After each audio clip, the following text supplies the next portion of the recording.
पुणेगाव दरसवाडी पोच कालवा या कालव्याद्वारे शेतकऱ्यांना पाणी मिळेल, आपला परिसर सुजलाम सुफलाम होईल याच आशयावर चांदवड तालुक्यातील शेतकऱ्यांनी आपली जमीन या कालव्यासाठी भूसंपादन करून दिली आहे। शेतकऱ्यांना नुकसान भरपाईसाठी अखेर कोर्टात धाव घ्यावी लागली।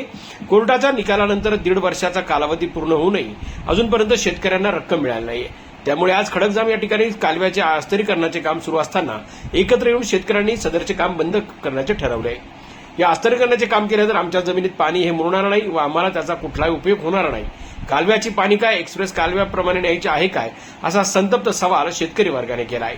या ठिकाणी चांदवड तालुक्याचे माजी आमदार शिरीष कोतवाल यांनी ग्रामस्थांनी आपल्या तीव्र भावना व्यक्त केल्या आहे। विषय असा आहे की प्रत्येक निवडणूक आली की पुणे गावचा विषय प्राकर्षाने निघतो। पुणे गावचं काम प्रत्यक्षात देखील आलं, 50 किलोमीटरपर्यंत पाणी गेलं, परंतु गेल्या 10 वर्षामध्ये अजूनपर्यंत तरी दरसवाडीच्या धरणामध्ये पुणे गावचं किंवा मांजरपाड्याचं पाणी आतापर्यंत पोहोचलेलं नाहीये। जे पाणी मागच्या काळामध्ये गेलं ते अतिरेकी पाऊस चांदवड तालुक्यामध्ये झाला, त्यामुळे ते पाणी गेलेलं आहे। मग सरकारी यंत्रणा असेल, डिपार्टमेंट असेल किंवा राज्यकर्ते असेल, हे झोपा घेत आहे का, हा सगळ्यात महत्वाचा प्रश्न आहे। आज प्रश्न या ठिकाणी असा उपस्थित झाला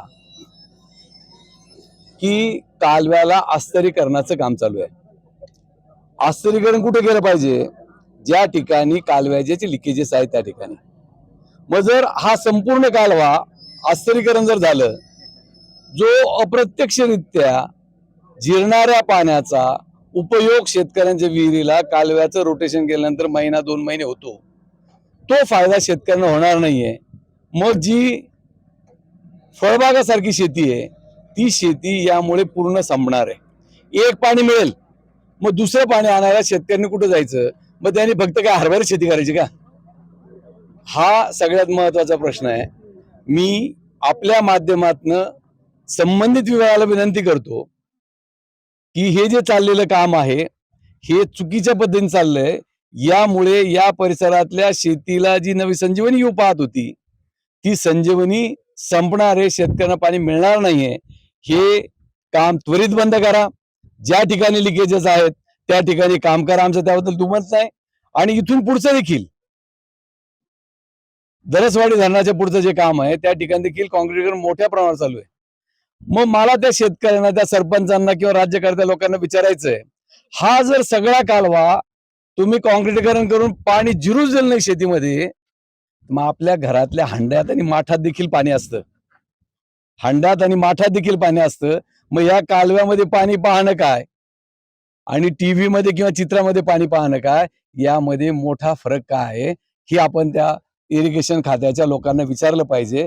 आमची कृपा करून फसवणूक करू नका, आम्हाला जिवंतपणे फाशी घ्यायला लावू नका, एवढी विनंती मी शासनाला, शासनकर्त्यांना आणि अधिकाऱ्यांना करतो। पुणेगाव कालव्याच्या अस्तरीकरणाच्या कामाच्या संदर्भात चांदवड तालुका माजी आमदार शिरीष कोतवाल यांनी देखील काम करण्याचा आमचा कुठलाही विरोध नाही, पाणी लिकेज असेल त्या ठिकाणी अस्तरीकरणाचे काम करावे, पूर्ण कालव्यास अस्तरीकरणाची गरज नसल्याचं त्यांनी सांगितलंय। चांदवड तालुक्यातील शेतकरी वर्ग फक्त पाटातील पाणीच बघेल काय, ते तर आम्ही टीव्हीवर किंवा चित्रामध्ये सुद्धा बघू शकतो। शेतकरी वर्गाला पाण्याची नितांत गरज असून रोटेशन ज्यावेळेस येईल त्यावेळेस जमिनीत पाणी मुरले तरच पिकांना आणि द्राक्ष बागांना फायदा होईल, पाटाला आलेल्या पाण्याची चीज होईल। यावेळी आमदार शिरीष कुमार कोतवाल यांनी फोनद्वारे नांदूर मधमेश्वर प्रकल्पाच्या अभियंत्यांना शेतकऱ्यांची व्यथा मांडली।